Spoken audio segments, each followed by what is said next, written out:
Buenas tardes, mi nombre es Irene, soy fisioterapeuta, especialista en psiconeuroinmunología. Ahora os explicaré en qué consiste esto. También soy especialista en uroginecología y obstetricia. Acompaño a la mujer embarazada en todo el tema muscular, del suelo pélvico sobre todo, y a la mujer durante el posparto, para una vuelta a la normalidad. Y por último, he estudios de técnico superior en dietética y nutrición. Bueno, con el parón que hemos tenido me falta defender el trabajo final, pero prácticamente ya está. Vale, os explico. ¿Qué es la PNI, la psiconeuroinmunología? Pues podemos decir a nivel global que trata el entorno del paciente, con el objetivo de restablecer la salud.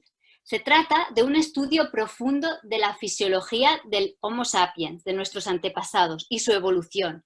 Metabolismo, emociones, hormonas, defensas.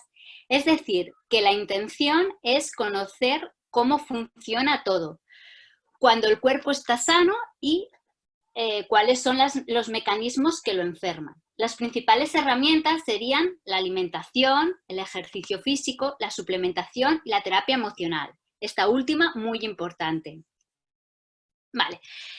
Empezamos con una rápida introducción para que os situéis en el contexto actual de salud. La curva de esperanza de vida en España en los últimos años no fluctúa, se mantiene estable. Las mujeres tienen una media de vida de 85,1 años y los hombres viven 80,3 años. Nos situamos en el segundo país a nivel mundial detrás de Japón. Eso está muy bien. En cambio, cuando hablamos de años de vida saludable, es decir, años de vida con el máximo bienestar físico, mental y social, España cae al 10º lugar, mientras Japón se mantiene en primera posición. Esto se resumiría en vivimos mucho, pero sin calidad de vida. Aquí os muestro una gráfica con las principales causas de muerte en los últimos años. Las primeras son las enfermedades cardiovasculares, con el cáncer, y a continuación estarían las enfermedades metabólicas, diabetes, obesidad, trastornos digestivos, etc. Pero el dato que me llama más la atención son los suicidios.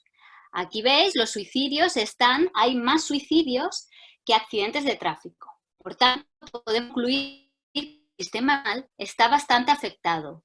Y ya no me imagino, después de esta cuarentena masiva que estamos viviendo, cuyo impacto psicológico se traduce en depresión, ansiedad, estrés, insomnio. Al finalizar os hablaré un poquito de todo este impacto y estrategias que os daré para hacerlo más llevadero. Vale, pero el gran problema, ¿cuál es? Uno de los problemas que nos afecta más a nivel de salud es la obesidad. Ahora mismo estamos viviendo una de las pandemias más graves de los últimos años por un virus que se contagia muy rápido, con altas diarias y colapsos hospitalarios. La obesidad se considera también una pandemia que produce un alto coste sanitario, acabando con sus recursos lentamente.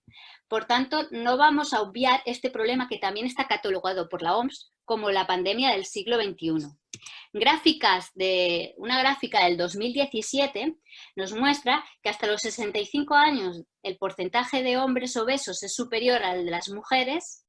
A partir de los 65 se invierte la tendencia, de los 55 a los 85 años, una de cada 4 personas es obesa. Quiero que reflexionéis sobre estos datos. Si vivimos en un país con más de 9 millones de habitantes en esta franja de edad, el coste económico que supone esto para el sistema sanitario es realmente importante.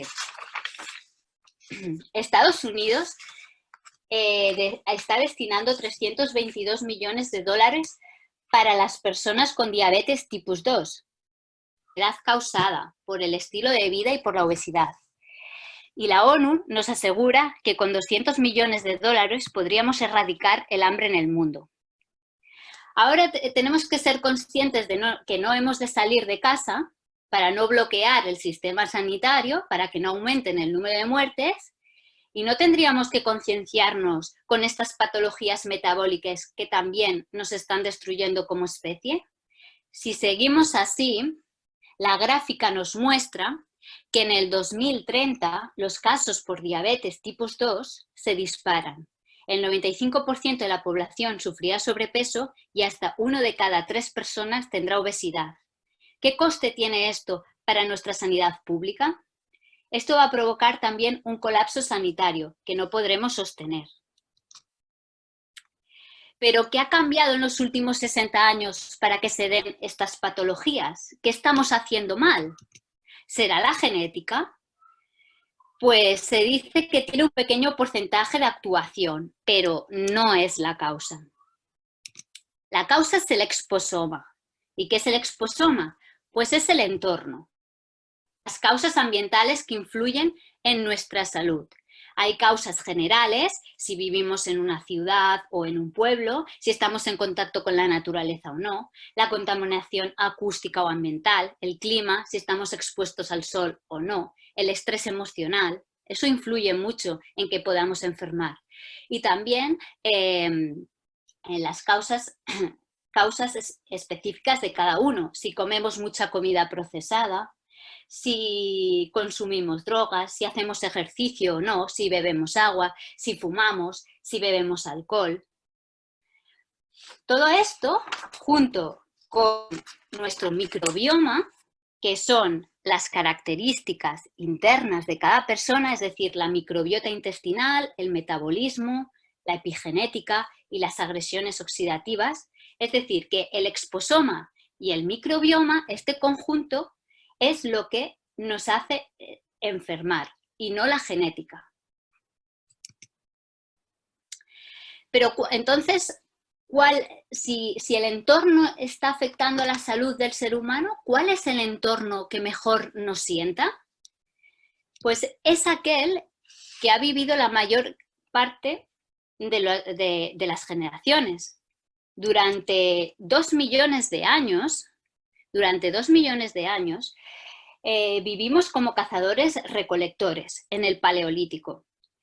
Contacto con la naturaleza, cada día nos movíamos para poder comer, la alimentación se basaba en lo que cazábamos y recolectábamos.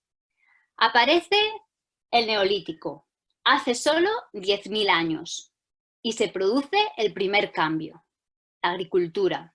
Aparece el cereal, el monocultivo, pasamos de una vida nómada a una sedentaria. 10.000 años comparado con los 2 millones de años del Paleolítico es muy poco tiempo para adaptarnos. El hombre necesita adaptación fisiológica a nivel de aparato digestivo y a nivel musculoesquelético. Es muy poco tiempo, es como si una gota de agua en el océano. Pero por si esta adaptación fuese poco, aparece el segundo cambio, que es la revolución industrial. Hace tan solo 200 años, pérdida del contacto con la naturaleza, habitamos en las urbes, pérdida de contacto con el sol, no nos movemos y es el inicio de los alimentos procesados, productos, no alimentos, diseñados por las grandes industrias para que comamos de más, para que nos sobrealimentemos. Entonces, 5.000 generaciones del Paleolítico al Neolítico y del Neolítico, aparición de la agricultura, a la revolución industrial, tan solo 5 generaciones. Y así es fisiológicamente los cambios que ha evolucionado el hombre. En esta gráfica podemos ver la aparición de los alimentos por épocas, desde el inicio de la era neolítica, con la agricultura. Hace 10.000 años que aparecen los cereales, hace 9.000 años que aparece la leche, hace 7.000 años que aparece el vino y la cerveza, las primeras minas de sal aparecen hace 6.000 años. Hace 7 décadas, con la revolución industrial, aparece la sacarosa, se utiliza azúcar de mesa para todo. Hace 5 generaciones aparece la carne de producción intensiva. hace 4 generaciones los cereales refinados y los aceites vegetales refinados y los aceites trans aparecen hace 3 generaciones más o menos. Aquí, por ejemplo, las galletas Oreo aparecen en 1913. No estamos, nuestro sistema aparato digestivo y nuestra fisiología no está adaptada a digerir un consumo diario o frecuente de galletas Oreo. O, por ejemplo, las Pringles, que aparecen en 1969. Tampoco estas patatas, las Pringles, tampoco estamos adaptados para consumirla. Es como si al león le diésemos paja para comer. No estamos adaptados. Sí estaríamos adaptados a los alimentos que han estado en contacto con nosotros durante 2 millones de años. Los cambios nos enferman, pero no nos matan. Por eso no se ha creado la presión selectiva. Porque si hubiese sobrevivido el más fuerte, se hubiese creado una población adaptada totalmente pues, al gluten, adaptado totalmente a los productos procesados, a los productos lácteos, pero como hemos sobrevivido todos, ¿a cambio de qué hemos sobrevivido? A cambio de tener enfermedades crónicas y autoinmunes. Genética versus epigenética. El porcentaje de personas con enfermedades genéticas prácticamente no ha cambiado. Síndrome de Down, síndrome de Marfan. Las enfermedades que se han disparado son las relacionadas con nuestro estilo de vida. La diabetes, la obesidad, hipertensiones, dislipemias, etc. Por tanto, podríamos decir que la epigenética, el entorno, tiene un papel central en las enfermedades propias del siglo XXI y del siglo XX también. Pero vamos, ¿qué comíamos antes? A ver, ¿qué comíamos para enfermar tanto? Pues que comían nuestros antepasados, comían pescado y marisco, comían carne de caza y huevos diversos, comían vegetales, comían fruta, comían tubérculos, comían frutos secos, bebían agua, y las legumbres las pongo con un interrogante porque hay bastante controversia. Hay estudios que citan que aparecen antes de la agricultura, pero no se sabe muy bien en qué fecha aparecen. ¿Y qué comemos ahora? Hidratos de carbono refinados, los cereales del desayuno. Carne elaborada y pescado de piscifactoría. Más hidratos de carbono refinados, comemos pizzas, pasta. De postre, un pastelito. Y agua, bebemos Coca-Cola.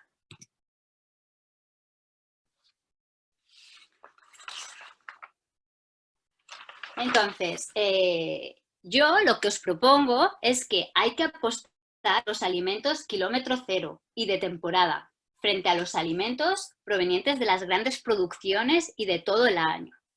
Esto nos acabará aportando beneficios para nuestro sistema metabólico, más energía y no nos cansaremos tanto. Antes se consumían vegetales y frutas silvestres. Lo más parecido a eso y lo que tenemos que potenciar es la compra de frutas y verduras a los agricultores de nuestros pueblos, ya que será mucho más beneficioso que los alimentos que están en el invernadero y todo el año. La gran ventaja de hoy en día es que sí, pues tenemos frutas y verduras en abundancia y todo el año, pero ¿a qué sabe un tomate que no es de temporada? Pues a nada. Y esto hace que la apetencia por estos alimentos desaparezca. Además, las plantas tienen que tener antioxidantes, porque son muy buenos para nosotros, para nuestro sistema inmune, para nuestro metabolismo. Pero ¿cómo se crean los antioxidantes en las plantas? Pues tenemos que exponerlas al frío, tenemos que exponerlas al calor, tenemos que exponerlas a la sequía, al viento. Entonces sí que van a crear esos antioxidantes que son tan ricos y beneficiosos para nosotros. En cambio, las plantas que están en invernadero no tienen ningún tipo de estrés. Por tanto, la calidad y beneficio para nosotros va a ser más bajo. Tenemos que consumir alimentos frescos, no modificados industrialmente. Ello nos proporcionará mejor sabor y textura y son económicos y ecológicos y sostenibles. Si los compramos de cercanía, kilómetro cero, que si los compramos de la otra punta del país. Lo mismo ocurriría un poco con la carne de engorde versus carne de caza, ¿vale? Es muy diferente a nivel de calidad nutricional comer carne de un animal que no se mueve y que come lo que no tiene que comer, por ejemplo, una vaca que está estabulada comiendo pienso de engorde, que la carne de un animal que se cría en libertad de movimiento y que come lo que le toca. La vaca come pasto, hierba, no pienso. La principal diferencia a nivel nutricional es son las grasas. Hay carencia de omega 3 en las que están estabuladas y comen pienso. El omega 3 es súper importante para nosotros, antiinflamatorio natural que refuerza nuestro sistema inmune, nos protege a nivel cardiovascular, contribuye a mantener el funcionamiento normal del cerebro y el desarrollo normal de la visión. ¿Vale? En esta gráfica podéis observar la diferencia entre las vacas alimentadas de grano con las vacas alimentadas de hierba, los niveles de omega 3. ¿Vale? Aquí podéis observar mayores niveles de omega 3 en las alimentadas de hierba, mayores niveles de PUFAs, que son ácidos grasos poliinsaturados en las vacas alimentadas de hierba. ¿Qué pasa? Que las vacas alimentadas de grano, de pienso, tienen mucho omega 6. ¿Y qué pasa aquí? Pues que nuestro organismo tiene depósitos para el omega 3 y el omega 6. Pero si los llenamos todos de omega 6, que es lo que está pasando hoy en día, no hay cabida para el omega 3. Los depósitos compiten entre uno y el otro. Entonces está hablando que hoy en día hay un ratio de 16 omega 6 a 1 omega 3. Entonces tenemos una población con carencia de omega 3.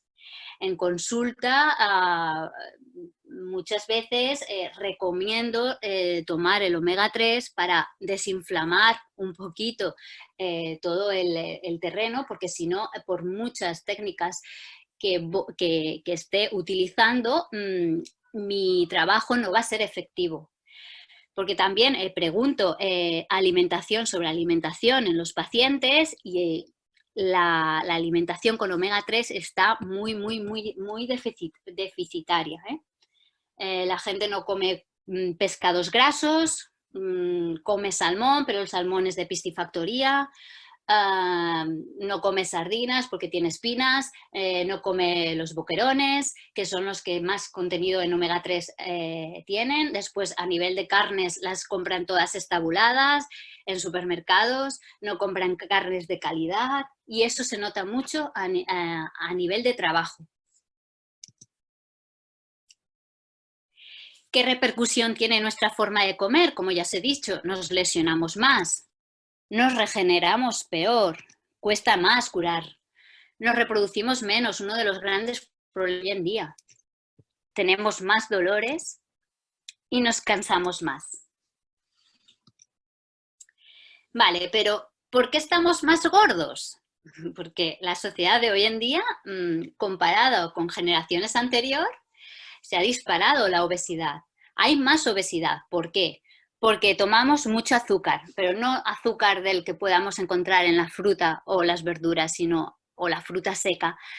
El azúcar de mesa. Hay un exceso de calorías sin ejercicio físico. No hacemos ejercicio y desayunamos, almorzamos, comemos, merendamos, cenamos y aún así hacemos el resopón. Y el máximo movimiento del día es levantar la mano para pedir un taxi.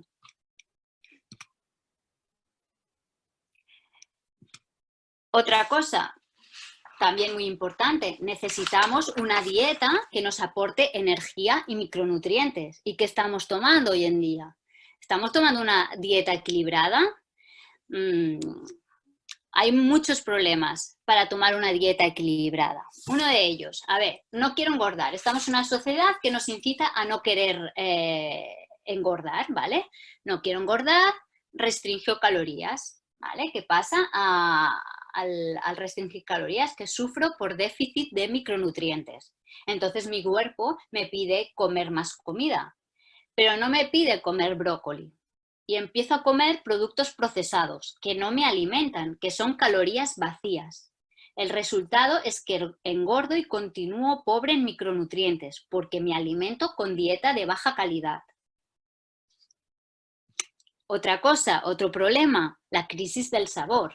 La crisis del sabor, esto es una estrategia ancestral. Nuestros antepasados utilizaban esta estrategia para sobrevivir. O sea, comían una planta y si esta planta tenía veneno, la rechazaban. Entonces, esta estrategia de cómo algo saboreo y me gusta, me lo como. No me gusta, no me lo como.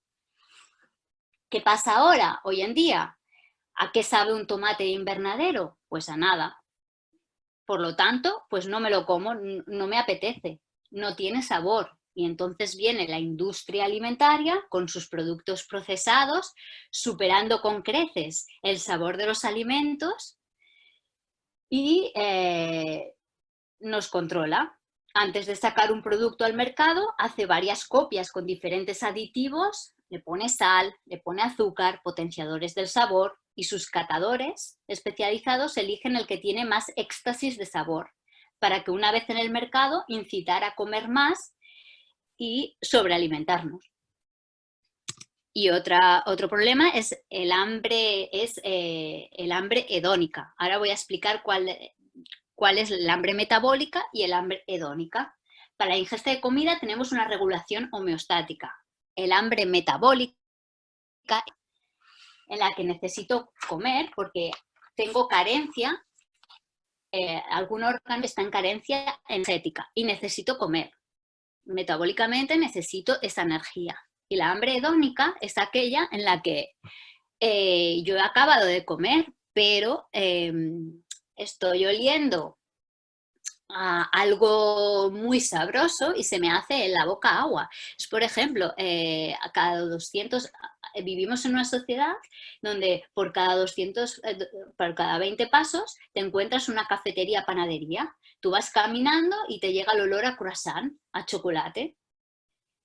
Que aunque haya acabado, aunque no tenga hambre en ese momento, es que me está haciendo en la boca agua y necesito comer.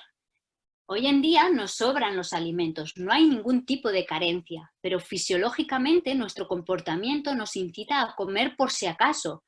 Comer sin hambre real, eso es el hambre hedónica, comer sin hambre real. Necesitamos de un trabajo extra para convencer a nuestro córtex cerebral de que no hay carencia como había antes en tiempos anteriores. El mecanismo de supervivencia que nos salvaba la vida antes, en el contexto actual de abundancia, nos está matando. Aquí están los alimentos más adictivos según el estudio PLOS ONE del 2005. Son el chocolate, los helados, patatas fritas, pizza, etc. Cuando tomamos alimentos reales, real food, estos tienen que ser de muy buena calidad para superar al producto procesado, con un sabor potenciado artificialmente que nos tiene ganado el concepto de palatividad. Y aunque no tengamos hambre, nos lo comemos, ingiriendo más de lo que necesitamos. Esto es un estudio muy bonito con una resonancia magnética. Es la respuesta cerebral ante un plato de ensalada, un plato de bajas calorías. ¿Vale? Entonces el cerebro, las áreas que se iluminan de estímulos, las áreas que estimulan esta apetencia por la ensalada son muy pocas áreas que se estimulan. En cambio, vemos un plato con grandes calorías, un plato muy calórico, entonces las áreas de estimulación cerebral que nos dan apetencia, bueno, se desbordan, es muy extenso, parece una antorcha olímpica. Nuestra supervivencia depende de esto. Realmente nuestra supervivencia depende de esto. No se puede dejar escapar, porque anteriormente era como, si lo dejo escapar, luego pasaré hambre. Se necesita mucho aprendizaje extra para hacer entender a nuestro cerebro que siempre lo voy a tener. La verdad sobre el azúcar, pues que la gráfica de la evolución del consumo de azúcar añadido a lo largo de los años es esta, ¿vale? Va aumentando hasta que llega en el año 2000, en Estados Unidos y Reino Unido se consumían 200 gramos por día. Y las recomendaciones de la OMS hoy en día son de que las recomendaciones son a mínimo, máximo 25 gramos por día. Y han llegado a consumir hasta 200 gramos por día. Vale, este estudio sobre el azúcar, donde compara los efectos del azúcar en el cuerpo con los efectos del alcohol en el cuerpo, y ven que son similares. Aquí es una resonancia magnética comparando la ingesta de azúcar con la ingesta de cocaína. Entonces, podemos ver que se iluminan más las áreas del cerebro que nos dan más placer con el azúcar que con la cocaína. Imaginaros la potente adicción que tiene el azúcar. Vale, nos encontramos en una paradoja. Come y no comas. Nuestros ancestros se obsesionaban con el hambre y hoy estamos obsesionados con las dietas. La publicidad incita a comer. La sociedad incita a hacer dieta. Hay una desorganización cortical por mensajes contradictorios. No comas, no comas, no comas. Todo aquello que prohibimos gana fuerza. La dieta se basa en la pérdida y la frustración. Cuando viene un paciente en consulta y me dice que quiere perder peso, para mí eso es un desafío para mí. Es muy complicado. Primero, con la sociedad que tenemos, es difícil. Cada 2 por 3 la publicidad te incita a comer procesados. Segundo, perder peso es perder tus reservas. ¿Quién quiere perder sus reservas? Es como si yo te dijese, tú tienes en el banco 10.000 euros y yo cada semana te voy a ir quitando 1.000 euros. Pues no lo vas a aceptar, evidentemente. Y tercero, es que está estudiado que cuando quieres perder peso, te conectas con la parte más débil de ti y te frustras. Para perder peso hay que estar muy motivado, tener una razón, pero que pese mucho, y tener un buen objetivo, aparte de un acompañamiento psicológico que sería muy importante, y aún así el tema es muy complicado. Vale, un poquito de fisiología, porque todo lo que he dicho no se puede entender sin saber un poco de fisiología. A ver, a mí el tema fisiología me encanta y voy a hacerlo de la forma más resumida y más fácil para que lo entendáis.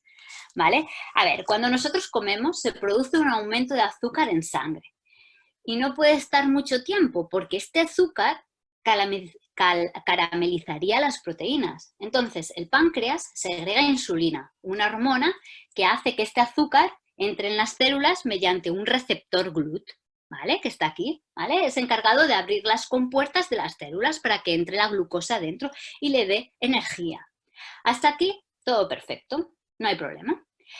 El problema empieza cuando se come mucho producto procesado, mucho azúcar añadido y los órganos viscerales, el músculo, el tejido conjuntivo se saturan, están a full de azúcar, de glucosa. Entonces cierran compuertas, no permiten que entre más. Se hacen resistentes a la insulina. Entonces, si no se gasta en forma de energía con el ejercicio, se almacenará en depósitos de grasa. ¿Vale? Los excedentes van y se almacenan en el tejido adiposo periférico, sirviendo como reserva energética. Anteriormente, esto les servía porque pasaban tiempos de hambruna y entonces estas reservas les facilitaban la supervivencia. Pero ahora, el problema es que ahora no tenemos carencia de alimento, vivimos en abundancia. Entonces, el problema que hay es que el tejido adiposo es un órgano endocrino que libera unas sustancias, las adipocitoquinas, que son muy inflamatorias, ¿vale? Entonces, esta inflamación boicotea la señal de la insulina, principal mecanismo que produce la resistencia a la insulina. Y tejidos no resistentes se vuelven resistentes y aparecen las enfermedades metabólicas. ¿Vale? Pero antes de que aparezca una diabetes o el colesterol o estas enfermedades, aparece un low grade inflammation. Es una inflamación silente, no te da ningún síntoma, ¿vale? Pero estás inflamado porque tienes mucho tejido adiposo, tienes mucha grasa. Entonces, ¿qué pasa? ¿Qué pasa? Que tu sistema inmune cada vez está más activo y mal rollo. Si tu sistema inmune está más activo, esto quiere decir que hay mucha inflamación en tu cuerpo. Esto quiere decir que cuando tengas un episodio de, yo qué sé, estrés o un episodio como el coronavirus, no vas a saber, tu sistema inmune no va a ser capaz de hacerle frente, ¿vale? Entonces, es una condición, este low grade inflammation nos aparece mucho en consulta. Personas con mucha fatiga, trastornos hormonales, problemas inflamatorios, estrés celular.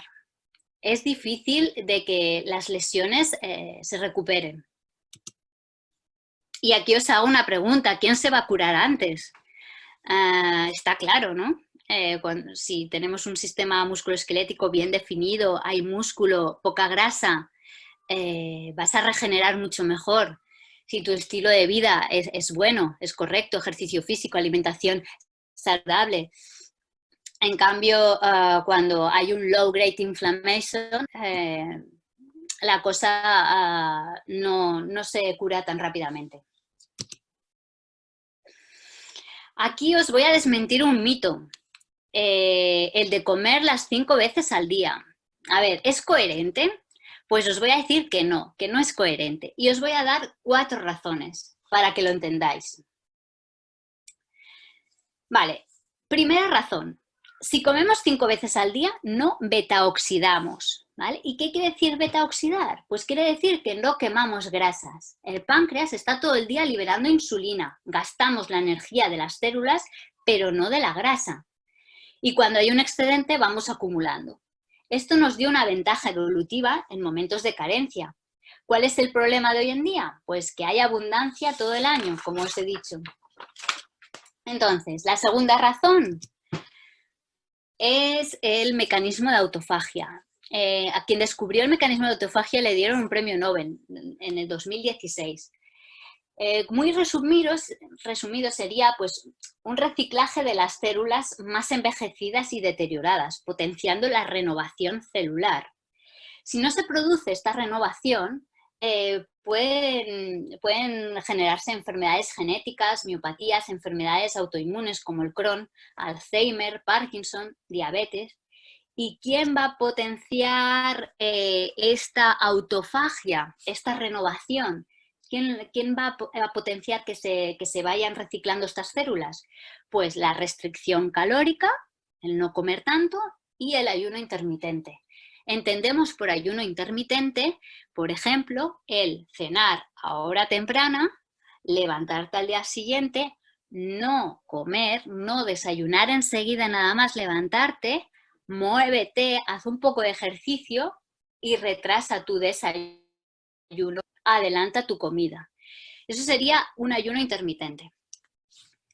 Tercera razón, hay que dejar descansar mi sistema digestivo. Nosotros necesitamos vacaciones para relajarnos y descansar. El sistema digestivo también las necesita. Descansar entre comida y comida estimula el descanso digestivo y nos prepara para la próxima comida, a nivel de enzimas, jugos gástricos, bilis, etc. Y cuarta razón es el Migrating Motor Complex. es nuestro basurero de intestino. Es decir, que después de comer, cuando el proceso digestivo ya ha acabado, suele ser entre las 3 horas o las 4 horas más o menos, se activa un barrido intestinal que con movimientos peristálticos limpia todos los posibles restos que hayan quedado después de la digestión. Estos restos pueden ser pues, algunas bacterias patógenas que puedan reproducirse y proliferar. Esto lo barre y lo elimina. Este barrido queda totalmente anulado o desactivado si comemos a las 3 horas. Y es muy bueno que haya este barrido, ¿eh? Muy bien, y ahora todo lo que os he explicado no sirve si no lo combinamos con el movimiento. ¿Vale? Estamos diseñados, el ser humano está diseñado para moverse. Termorregulamos mucho mejor que otros mamíferos. Dedos cortos de los pies que nos hacen ser más eficientes en carrera. Gran flexibilidad metabólica para captar sustrato energético. Somos capaces de captar sustrato si lo necesitamos de la glucosa, de los cuerpos cetónicos, que son las grasas, del ácido láctico, cosa que los animales no pueden hacerlo. Pero bueno, ¿qué pasa cuando el cerebro tiene la necesidad de obtener energía? Pues explora la periferia y se distinguen dos movimientos. Uno, si percibe que hay comida alrededor, generará hambre. Pero si percibe que no hay comida, pues generará movimiento para buscarla. En el cerebro se generan todas las reacciones necesarias para que haya movimiento. El problema es que ahora es muy difícil de generar necesidad, de hambre. Tenemos la nevera a 2 metros. No solo la ingesta de comida, sino que todas las necesidades de supervivencia humana incitan movimientos. Por ejemplo, lo de la comida, ¿no? Antes teníamos hambre, no teníamos la comida y pues nos movíamos para buscarla. Ahora la nevera la tenemos a 2 metros. Con la sed pasa lo mismo. Teníamos sed, pues corríamos hasta el lago para beber. Ahora la botella al lado. Antes teníamos miedo porque venía un depredador y nos quería comer. Entonces huíamos, escapábamos, nos movíamos. Ahora tenemos miedo y nos paralizamos. Antes teníamos frío y nos movíamos para entrar en calor. Ahora tenemos frío y tenemos la calefacción. La enchufamos, ya está. Antes teníamos calor y corríamos rápido para buscar el primer lago y refrescarnos. Ahora encendemos el aire acondicionado. El líbido, eso sí, todavía lo conservamos. Curiosidad. Teníamos curiosidad y explorábamos lagos, montañas, valles. Ahora tenemos curiosidad y abrimos el ordenador y no nos movemos. Allí tenemos todo.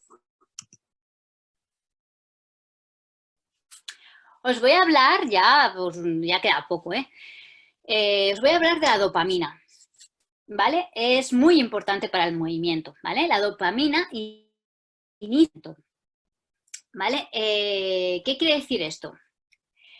Esto quiere decir que la dopamina es un neurotransmisor que interviene en los procesos de recompensa, que cuando se produce una necesidad fisiológica, se libera el neurotransmisor, haciendo que el movimiento no nos cueste.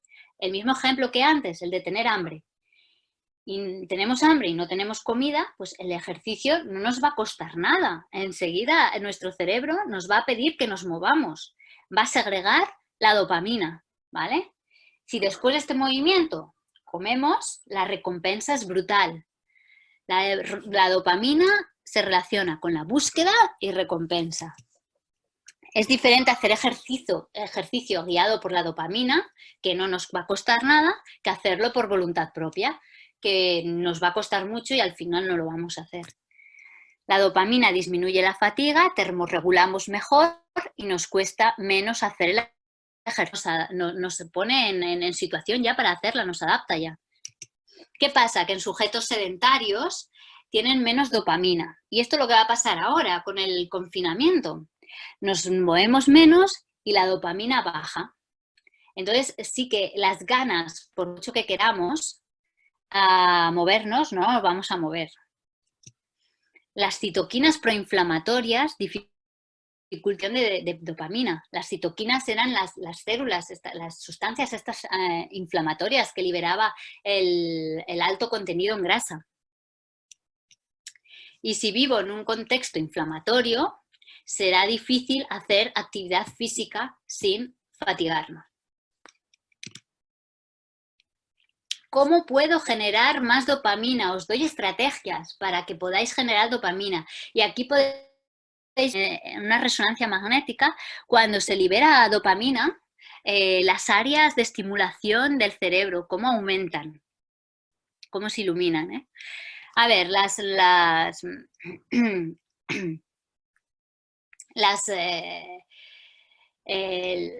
lo que os propongo para que podáis generar dopamina es ayuno intermitente. Vale, pues eso, saltaros una comida. Ya veréis cómo aumentará la dopamina, aumentarán las ganas de moverse. Mantener los horarios de las comidas, eso también es importante. Por ejemplo, si comemos a la 1 y cenamos a las 8, antes de la 1 se va a generar necesidad de búsqueda para tener la recompensa. Esta necesidad de muévete porque quiero comer. El intermittent sitting.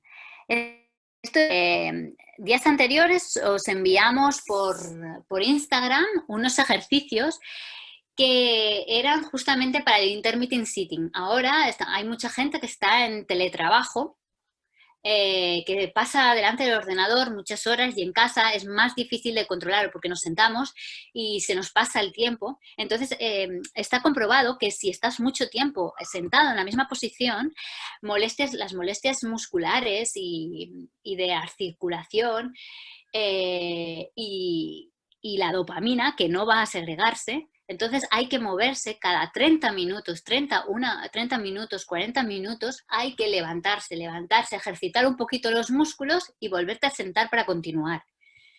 Está comprobadísimo que esto aumenta la dopamina y hace que tengas menos dolores musculares. Pasar frío, cuando tienes frío, tu cuerpo te va a pedir muévete, porque la recompensa va a ser entrar en calor. Buscar curiosidad, plantearnos retos, propósitos. Hay que siempre tener un objetivo para hacer. Eso nos va a hacer motivarnos y movernos. Todo esto genera una recompensa, que es la sensación de placer y de energía.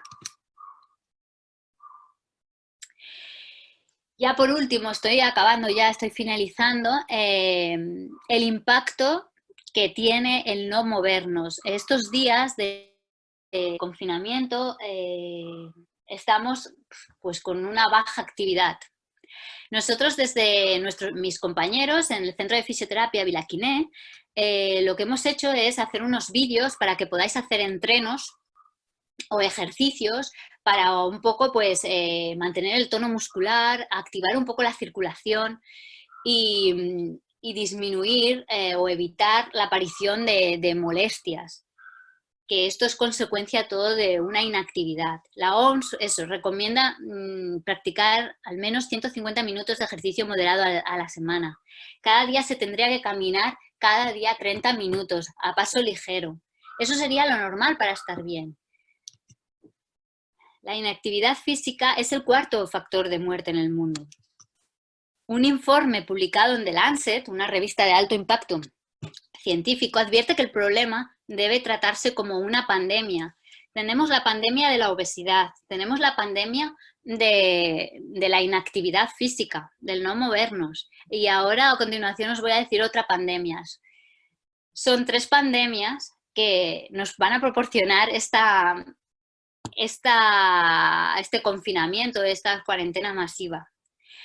Tenemos que ser conscientes de esto y aplicar un poco de estrategias para llevarlo mejor, para que al finalizar todo esto estemos bien. Hacer actividad física es la recomendación pública más nombrada y también es la más ignorada. Hay que hacer actividad física, pero nadie hace caso. El sedentarismo mata y produce muchas patologías. Impacto psicológico del confinamiento. Un estudio de la revista The Lancet, lo ha sacado hace muy pocos días, concluye, este estudio está realizado en 10 países con los efectos de la cuarentena en personas que tuvieron el SARS o el ébola y alguna otra de las pandemias. Alguna otra pandemia también, también pone. Y concluye que el impacto psicológico de la cuarentena es amplio, sustancial y duradero. Entre otros efectos se encuentran la depresión, el insomnio, la ansiedad, el estrés postraumático, el enfado y el agotamiento emocional. Los principales factores estresores que causaban estos síntomas era el miedo a la infección, la frustración y el aburrimiento, los suministros e información inadecuados, ¿vale? Os digo que la otra pandemia, os he dicho que había otra pandemia, la primera es la obesidad, la segunda es la inactividad física y la tercera pandemia es la soledad, que causa muertes, ¿vale? Y ahora estamos en aislamiento social y esto puede tener serias repercusiones. Os proponemos algunas estrategias para hacerlo más. Una de las cosas es la alimentación antiinflamatoria y proinmunitaria. Esto diciendo hasta ahora, toda la charla venía por esto, ¿no? Venía por que tenemos que hacer una alimentación adaptada a nuestros genes, una alimentación que sea antiinflamatoria, que tenemos que tener el sistema inmune fuerte para combatir contra cualquier cosa, cualquier virus, cualquier cosa, ¿vale? Y todo lo que he dicho tenemos que ponerlo en práctica, lo de la alimentación, lo de eliminar los procesados, eliminar los azúcares y comer comida real. La exposición al sol es súper importante para mantener el sistema inmune fuerte, la D3. Ahora estamos confinados, pero si tenéis terrazas, balcones, salir, exponeros al sol, que os toque, no os pongáis crema, sino que 10 minutos tiene que estar el contacto, la piel con el sol, para que se llenen los depósitos de vitamina D. Venimos del invierno, venimos en carencia, estamos en carencia de vitamina D. Y quien no tenga, o dependiendo de la situación de cada uno, de su sistema inmune, sí que sería conveniente la suplementación. El ejercicio físico, como os he hablado anteriormente, y que tenéis los vídeos en nuestro canal de YouTube para practicar, y hay un montón de compañeros que están poniendo ejercicio para que os mováis, que si estáis en casa hay miles de cosas para hacer en casa. Trabajar con nuestro cuerpo es muy interesante y os animo a hacerlo. Limitar la sobreinformación. Esto nos da miedo, nos crea miedo, nos hace ¿vale? Que nos hace tener miedo, ser catastróficos ante la situación que nos... Algunos se han hecho hasta hipocondríacos, tienen un poco de moqueo, un poco de tos y ya están, pero es que esto lo que hace es, por mucha alimentación, buena alimentación que tengas, muchas buenas exposición que tengas, si tienes miedo, lo que vas a hacer es que al final tu sistema inmune se estrese y no pueda vencer el virus. Hay que limitar la sobreinformación, por favor. Corren muchos bulos. No, limitarlo. No escuchéis nada. Hay que evitar el aburrimiento. Ahora, plantearos que siempre habéis tenido hobbies para hacer, pero nunca teníais, la excusa era el tiempo. Ahora tenéis tiempo. Intentar hacer estos hobbies en casa. Es importante rutinas, cuidar la apariencia personal, que mirarnos y gustarnos, no estar todo el día con pijama, todo el día sin Bueno, todo el día como si no te importara, como si pasan los días y no sé ni a qué día estoy, ni me importa nada, ni nadie, ni nada. No, hay que cuidar este aspecto. Evitar el aislamiento social, como os he dicho antes, proponeros de horas al día, de tal hora a tal hora, contactar con familiares, tener conversaciones con amigos, familia, no estar solos. Y muy importante la respiración abdominal, ¿vale? Oxigenar a todas las partes de nuestro cuerpo. Tener un rato para nosotros, hacer meditación, conectarnos con nuestro interior, ¿vale? Estar tranquilos con nosotros mismos. Aislaremos y nos centraremos un poco. Nos ayudará. Y cuidar el descanso, el sueño. Es muy importante para evitar las alteraciones, el insomnio. Estamos regulados por dos hormonas, la melatonina, que aparece cuando en la tarde-noche ya están reguladas según los ritmos circadianos. La tarde-noche aparece la melatonina que nos hace descansar. Entonces, cuanto antes te vayas a dormir, el sueño será más reparador, ¿vale? Y por las mañanas, cuando sale el sol, ya empieza el cortisol a agregarse y no necesitas ni el despertador para levantarte. Cuando se alteran estos dos ciclos hormonales que van con los horarios circadianos, se produce el insomnio. Según en qué casos, sí que también estaría bien pues, el suplementar con algún tipo de melatonina. ¿Vale? Y hasta aquí la presentación. Espero que no os haya aburrido mucho, espero que os haya servido. Todo esto lo hemos hecho con la mejor intención para estar más cerca de nuestros pacientes. Si tenéis alguna duda, ahora se pasará a la ronda de preguntas. Me podréis escribir por chat la pregunta que queráis. Yo oralmente os la contestaré. Voy a poner mi vídeo.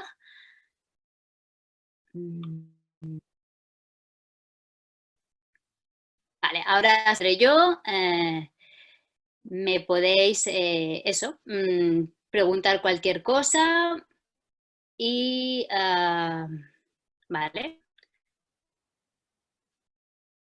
yo os lo contestaré y, vale, aquí estoy. Vale, si tenéis alguna pregunta, algo que queréis que os conteste, después también, pues si alguno de vosotros quiere pedir videoconferencia con alguno de nosotros, de los componentes del Centro de Fisioterapia Vilaquiné, lo podéis hacer por la web, ¿vale?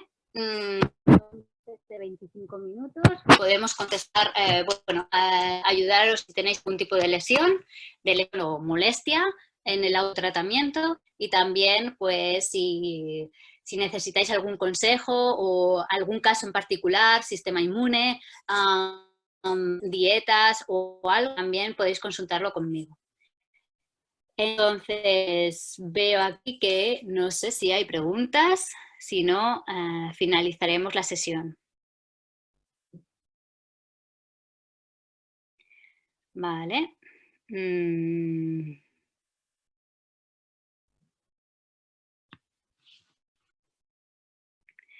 A ver, etcétera. Vale, me están preguntando alternativas al azúcar. ¿Qué podemos tener como alternativa al azúcar? Vale, las alternativas al azúcar sería, por ejemplo, la fruta muy madura. Por ejemplo, el plátano muy maduro es muy dulce.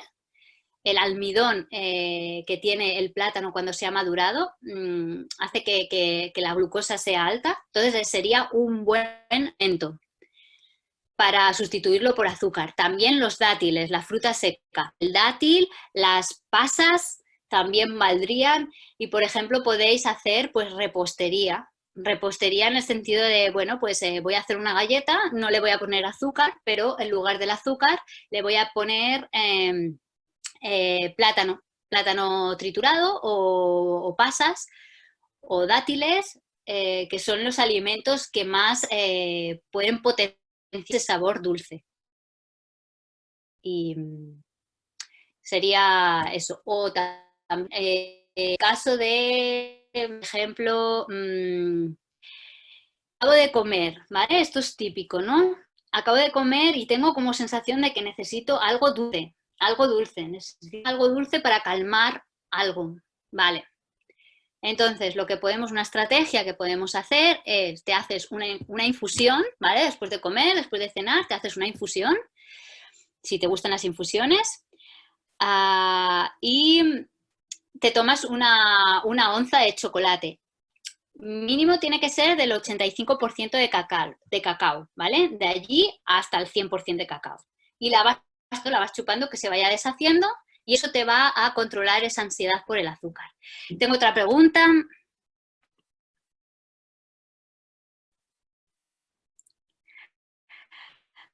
Una era alternativas al azúcar, que ya le he contestado. La otra es apartar el gluten de la alimentación. A ver, no sé a qué te refieres, ¿vale? Pero si es con lo que hemos visto, nuestro cuerpo, a ver, si es de tanto en tanto comer algo de gluten, no pasaría nada.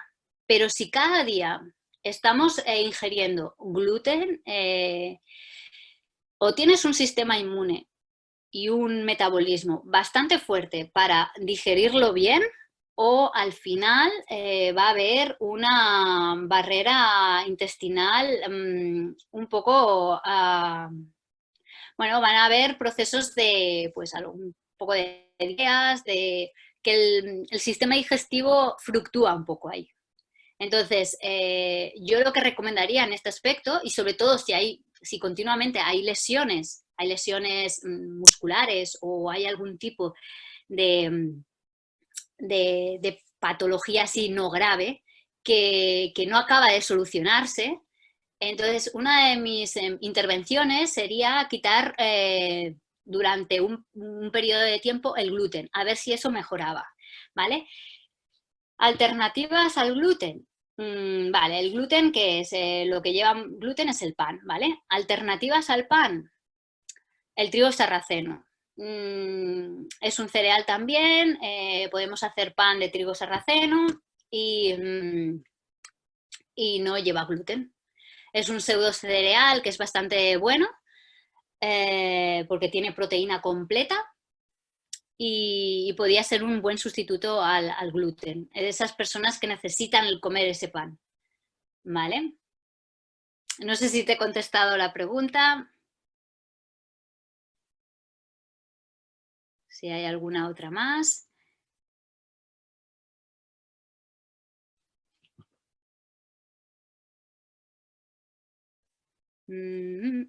Vale, pues. Vale, contestada, vale. Perfecto. Si no tenéis ninguna otra pregunta más, vamos a dar por finalizada la charla. Espero que os haya gustado, que no os haya gustado mucho. Desde el nombre de todo el equipo de Vilaquiné, solo os queremos decir que no os preocupéis, que esto acabará, solo que tengáis paciencia y que lo llevéis lo mejor posible. Mucho ánimo, y si os puede servir todo lo que os he dicho, estaría realmente satisfecha. Un beso a todos y nos vemos muy pronto. Chao.